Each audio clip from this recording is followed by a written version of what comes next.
Doctor day के उपलक्ष्य में आज दिल्ली के AIC सेंटर में हेल्थ कॉन्क्लेव का आयोजन किया गया। इसका मुख्य विषय सेहत पर सवाल। कार्यक्रम में केंद्र सरकार की स्वास्थ्य राज्य मंत्री अनुप्रिया पटेल ने उपस्थित डॉक्टरों से कहा कि अगर देश स्वस्थ है तो समाज स्वस्थ है, समाज स्वस्थ है तो सब समाज के प्राणी स्वस्थ है, इसलिए डॉक्टर और मरीज के बीच एक विश्वास होना चाहिए। उन्होंने कहा, ऐसे कार्यक्रम हमारे समाज के लिए स्वास्थ्य के क्षेत्र में एक जागरूकता पैदा करते हैं, मरीज डॉक्टर के बीच एक विश्वास पैदा करते हैं। इस अवसर पर कार्यक्रम के प्रमुख डॉक्टर दिवाकर गुप्ता ने कहा कि मेरा मुख्य उद्देश्य समय समय पर लोगों को स्वास्थ्य के विषय पर जागरूक करना है। हेल्थ सेक्टर को ज्यादा से ज्यादा बढ़ावा मिल सके, इसके लिए वह 3 दशक से काम कर रहे हैं ताकि दिल्ली सहित पूरे देश में हेल्थ सेक्टर में जो भी कमियां हो उनका पूरा किया जा सके। इस अवसर पर उन डॉक्टरों को सम्मानित किया गया जिन्होंने हेल्थ सेक्टर में अतुलनीय काम किया है। जाने माने doctor Pradeep Chaubey, doctor Harsh Mahajan, doctor Anil Kohli, doctor JM Hans, doctor SK Agarwal, doctor Anshu Rohatgi, doctor Vinay Agarwal, doctor Asit Arora, doctor Praveen Gupta, doctor Richa Gupta, doctor Viveka Kumar, Sumit Gupta को सम्मानित किया गया। इस अवसर पर डॉक्टर दिवाकर गुप्ता ने कहा कि उनका मुख्य उद्देश्य मरीजों और डॉक्टर के बीच एक विश्वास को कायम करना है ताकि मरीज और डॉक्टर के बीच एक संतुलन स्थापित हो सके। इस मौके पर LDM संदीप सिंह की कार्यक्रम को सफल बनाने अहम भूमिका रही। इस अवसर पर इंडियन एक्सप्रेस के मैनेजिंग एडिटर प्रभु चावला सहित तमाम गण उपस्थित थे। The first and the most important leadership of Prime Minister Narendra Modi ji. So you need strengthening of the healthcare infrastructure, offer financial protection to your population, innovations, and keep the focus on preventive healthcare. So all of this needs to be taken care of. And we have tried to address each of these as we progressed in these 11 secondary healthcare structure in India. And at the grassroots level, at the lowest level, we have the primary healthcare. Because if we strengthen our primary healthcare, you know that it reduces the burden on our secondary and eventually the tertiary healthcare, which have existed in India for long.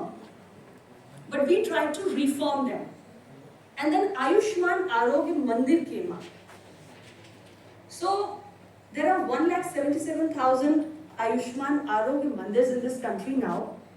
Arogya Mandirs are not just offering है कि सेहत का सवाल इस देश के लिए बेहद ज़रूरी है और मैं कहूँ कि सबसे ज़्यादा ज़रूरी है, क्योंकि आज़ादी के 100 वर्ष पूरे होने पर जब हमें विकसित भारत बनाना है तो सेहत हमारे नागरिकों की दुरुस्त होगी तभी विकसित भारत बनेगा।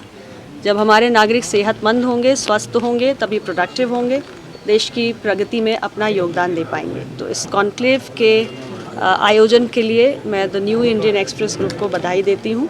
सेहत की बात होती रहनी चाहिए, आम जनमानस को जागरूक करते रहना चाहिए और बहुत सारे इस अवसर पर हमारे डॉक्टर्स हैं जिन्होंने अलग अलग स्पेशलिटीज़ में देश की सेहत को दुरुस्त रखने के लिए बेहतर योगदान दिया है। उनको आज इस मंच से सम्मानित किया गया और उनके योगदान की भी ज़रूरत है। ये जो विकसित भारत का, स्वस्थ भारत का हमारा सपना है, उसको पूरा करने के लिए उन सबको मैं बधाई भी देती हूँ और वो निरंतर देश की स्वास्थ्य सेवा को सुदृढ़ करते रहें, इसके लिए मैं उनसे अपील भी करती हूँ। डॉक्टर दिवाकर गुप्ता हूँ, द मीडिया पीपल मेरी कंपनी है और हम कई सालों से डॉक्टर्स डे पे ही प्रोग्राम करते हैं। डॉक्टर डे जो है वो 1 जुलाई को मनाया जाता है। आज 29 जून को बैठे तो 2 दिन के बाद ये 1 जुलाई है और उसके उपलक्ष्य में मना रहे हैं। डॉक्टर्स डे हमारे देश के सबसे बड़े डॉक्टर BC रॉय का जन्मदिन भी है और उसी दिन उनकी डेथ भी हुई थी। तो 62 साल के बाद मतलब सेम डे वो स्वास्थ्य को लेके लोग भी आज की डेट में जो चुनौतियाँ आ रही है लोगों के बीच में जाके कि लोग स्वास्थ्य को लेके अवेयरनेस में नहीं है, तो उसमें क्या कहना चाहेंगे? देखो, ये हम सबका काम है, मीडिया का सबसे बड़ा काम है, हम लोगों का काम है और हमारी कंपनी भी यही कर रही है कि हम जो भी समस्या होती है वो क्यों होती है, कैसे होती है और उससे कैसे बचा जा सकता है, इन सब विषयों पर न्यूज़पेपर में, मीडिया में बात करते हैं और बड़े बड़े डॉक्टर से कोशिश करते हैं कि वो आके लोगों को बताएं, क्योंकि हमें थोड़े सालों में ये ट्रीटमेंट से प्रिवेंशन की तरफ शिफ्ट करना है। पैसा डॉक्टर के लिए प्रिवेंशन में भी है, ट्रीटमेंट में भी है, लेकिन मरीज़ के लिए फ़ायदा प्रिवेंशन में है। सर, जिस हिसाब से देखा जाए कि इलाज आसानी से दूर किया जा सकता है, इसमें कोई मुश्किल काम नहीं है, मगर इसमें कम्युनिटी हॉस्पिटल्स का आना ज़रूरी है। यानी कि कम्युनिटी हॉस्पिटल्स को ओन करें, यानी कि हर आदमी जैसे आज इंश्योरेंस देता है ऐसे ही अपनी कम्युनिटी में अस्पताल का जो खर्चा है वो उतने लोगों में डिवाइड हो जाए, 10 लाख लोगों में, 50 लाख लोगों में, और फिर वो जो महीने का पैसा वो एक ट्रस्ट में या एक बैंक अकाउंट में जाए और वहाँ से सारे हॉस्पिटल की सैलरी, स्टाफ की सैलरी जाए। तो क्या होगा कि आपके घर में कोई भी अगर बीमार होता है तो वो उठे, कार्ड लेके जाए, इलाज कराए और घर वापस आ जाए, उसे कोई 1 रुपया नहीं देना, क्योंकि सारा जो खर्चा है वो कम्युनिटी उठा रही है। आप पैसा देकर इलाज से आपको डॉक्टर नहीं मिलता। कई बार आप पैसा लेके घूमते रहते हैं और फैसिलिटी नहीं होती, बेड नहीं होता। अब आपने कोविड में देखा कि लोग 25-25 लाख लेके घूमते रहे और फिर भी डेथ हो गई। तो जब तक आप कम्युनिटी में हॉस्पिटल क्रिएट नहीं करोगे, कम्युनिटी का हॉस्पिटल का मतलब मैं अगर आपको समझाऊं तो जिस कम्युनिटी में आप रहते हो वहाँ एक मदर डेयरी होगी जी है ना, वो मदर डेयरी वहाँ के रहने वाले सब लोगों की ज़रूरतें पूरी करती है। ऐसे ही हॉस्पिटल भी जो कम्युनिटी के हिसाब से बनेगा वो कम्युनिटी की सारी ज़रूरतें पूरी करेगा।